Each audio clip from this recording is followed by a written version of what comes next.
Hello, humans of the world. I'm Marina from Startup Human. And today's presentation is about how to change beliefs. Because it's a new topic, I would like to first give you a little bit more of an introduction on what beliefs are and how they get created. So, the source of beliefs. I would like you to answer this question. Did you have beliefs when you were born?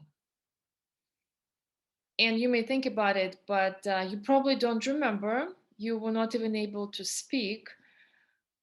In general, you were just responding to things around you. So if your parents, your caregivers were giving you food and protecting you, it felt nice, you liked it. If they left you alone and didn't give you food, you were screaming, it wasn't nice. So you were not really making any generalizations about it. You were just responding, right? So if you didn't have beliefs back then, where did you get them and when in life? And the simple answer is that we either get them from people around us who instill certain beliefs into us, or we create them. How do we create them? Usually something happens to us, some kind of event, and we create an explanation of what that means because our brain has this tendency of looking for answers and explaining things, find some meaning. And usually it's related to what is really good, what is bad, what leads to pain, and what leads to pleasure. Because we try to avoid pain and we try to get more pleasure. After we explain this event, we find enough references, enough proof to support the original idea, right? To support our explanation. And after we find several references, several similar events happen, the belief is created. And the higher the emotions amplitude, the stronger our beliefs.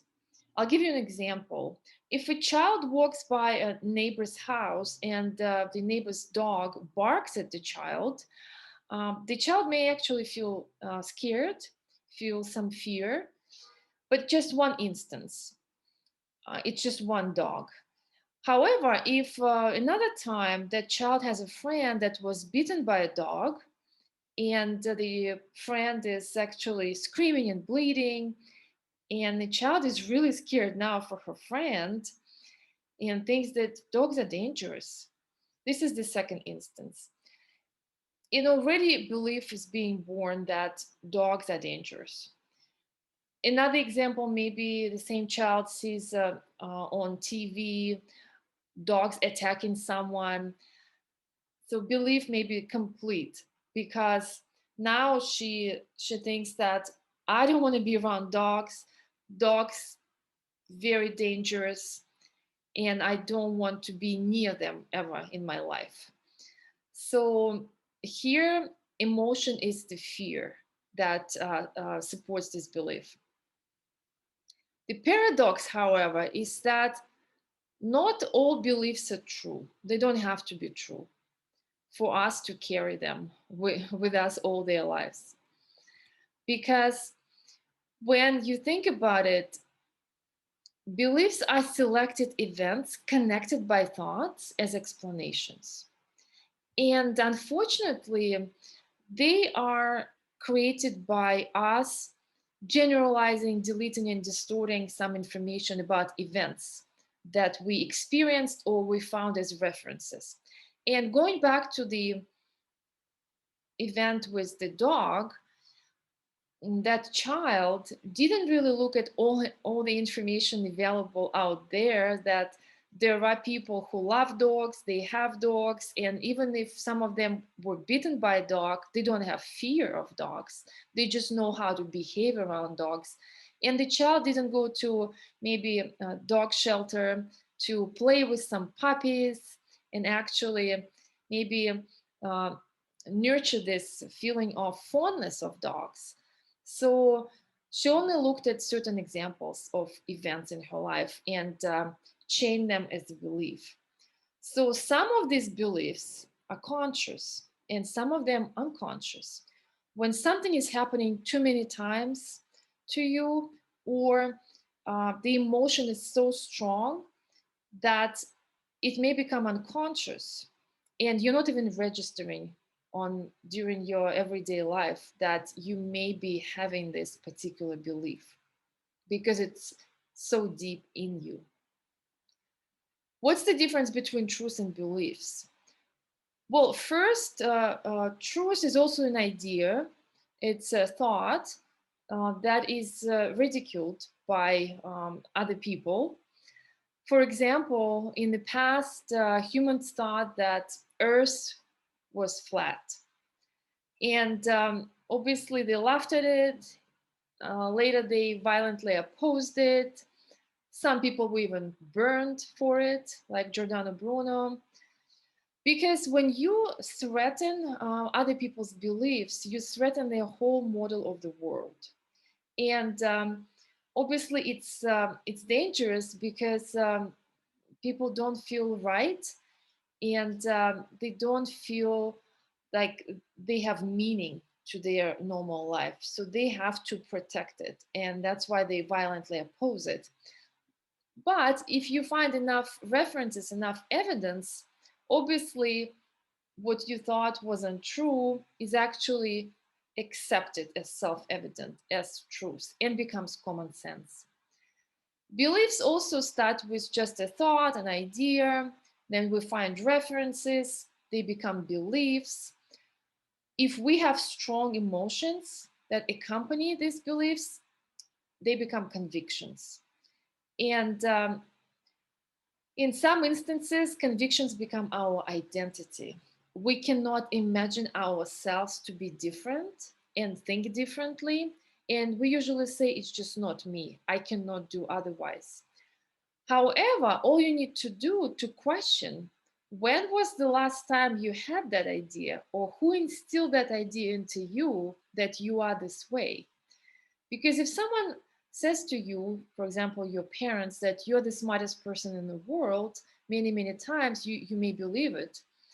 And if you get some other references, or if you are told that you are a criminal all your life, you really may believe it and you behave like one.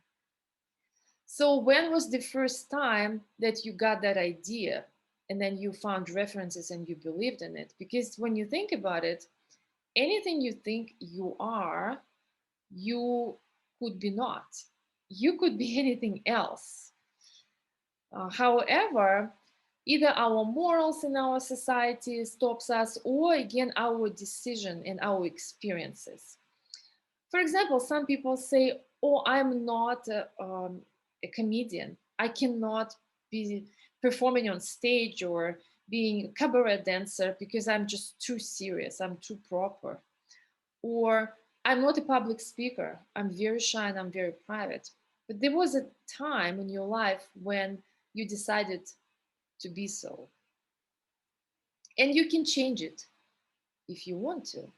That all comes to our beliefs and the types of beliefs. I really like this picture from the book by Harry Palmer, The Avatar Path. He created a whole school about beliefs. And if you change your beliefs, you can change your life. And he even calls his students wizards because they can bring magic into their lives. And he defines type one as a controlling belief based on our primal instincts and fear, and feeling good if I'm right and not feeling good if I'm wrong, someone makes me wrong, so I won't believe in it. This is kind of the lowest one, based just on emotions and recollections of similar experiences. The intention behind is to be right. The second type is common sense, the accepted truth. We don't have to pay attention to how we feel, we just know it's right or wrong because we conform to the rules of the society or what is meant to be act rationally. The third one is the scientific type that always needs proof. And they may say that they don't believe in God or aliens because it hasn't been proven. There's no evidence. Show me and I believe it. So they need to see something before believing it. However, the fourth type is the opposite of all three because that type doesn't need to see something to believe it. They can create it. So believing comes before experiencing for the intentionally created beliefs.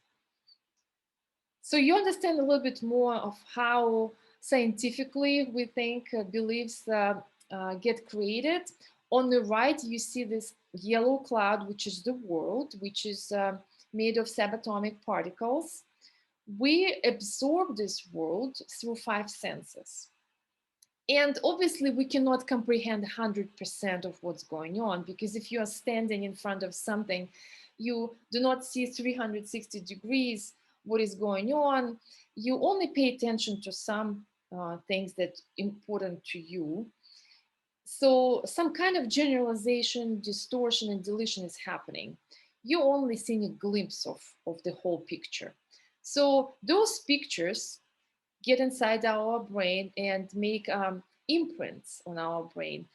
We we store them as images, sounds, and feelings. Collection, a whole database of those of the past, what we experienced. Then our brain tries to explain what it all means. And sometimes it's hard because we don't understand what actually happened and we try to explain again based on our experiences or experiences that we heard from other people. And it again comes to what is good, what is bad, or was it really painful, or was it pleasant? So we kind of try to label our experiences and we create outcomes, right? Our actions, our words we say, attitudes, and our perspectives and beliefs. Beliefs could be good and could be bad. The ones that we have that support us and maybe protect us from being, threatened by something, right? How to survive. Those beliefs are really good. And beliefs that empower us are helpful. However, some beliefs that either unconscious or conscious that we have limiting us and actually stopping us from improving our lives or enjoying our lives and getting better. Like, for example, we're not getting a new job because we're afraid of something, or we don't want to change ourselves and we can't create a relationship, positive relationship in our lives. So if we keep doing what we are doing, we'll keep getting what we are getting. We need to change something, right? And it usually comes to our beliefs and actions. So if we do not change that, we keep projecting, and our beliefs will create certain unfavorable situations in our lives. How so? This is just a small list of ways to misinterpret things. And I'll give you just a couple of examples. Disqualifying the positive. If one thing goes wrong, we have a tendency minimizing the rest of our maybe benefits or things that are still going well in our lives. If you lose a job, that everything you have may be so, you're not really enjoying it. Even if you have a good relationship, you have a place to live, you have good health, you may still feel depressed. Or overgeneralizing. If one person of certain race did something bad, you may generalize it on the whole race, that all of them are bad. And the same with personalization. Maybe something happened and you really try to find a victim, just one person to blame, even though several things were at play and not just one person that you're blaming. So obviously, since everything comes from thought, we need to investigate our thinking. And unfortunately, no one really knows how thoughts get created. and how we're projecting them. It's almost like a radio. They come from somewhere. Some people think that they're just impulses, others think it's just energy. And from this book by Barbara Fredrickson, 60,000 thoughts a day an average person has. However, 80% of them are negative. And 95% of everyday thoughts actually come from before. We experience the same thoughts the day before and the day before. So it's kind of vicious cycle of negative thinking, which is not helping, not empowering. And thoughts aren't always true. Unfortunately, all suffering comes from believing our thoughts. But bad thoughts don't mean that we are bad people. Again, all we need to do is learn how to control them if we don't fully understand how they come about. And controlling your thoughts, managing your thoughts could be done with positive psychology tools like meditation, gratitude journal, and physical exercise, just to make sure that you do something that would keep your ratio of good thoughts to maybe negative thoughts 3 to 1. And that would help you to have a more positive outlook on life. So finally, we come to a slide on how to change your beliefs. And it all starts with a simple doubt. You all experienced a situation when you believe in something wholeheartedly, and suddenly you hear something completely different, opposite. You may be outraged, right? You may laugh, you may just be very skeptical. But this is the beginning of changing beliefs, because then what you want to do is collect more evidence or do fact check. Is it really true? Because it contradicts what you think. And if you get enough evidence, you may change your original thinking in favor of this other thought, another belief. Or you may decide that, oh, your original belief was true and you will keep it. However, being open to collecting more references and actually creating certain references to support your new empowering belief is the way to go. And I want to explain this table leg method, where your belief is a tabletop and you need to have enough legs to support it. So you identify a limiting belief that you would like to change. Then you identify an alternative belief that is more empowering. This is how you become a wizard, by intentionally creating a new belief.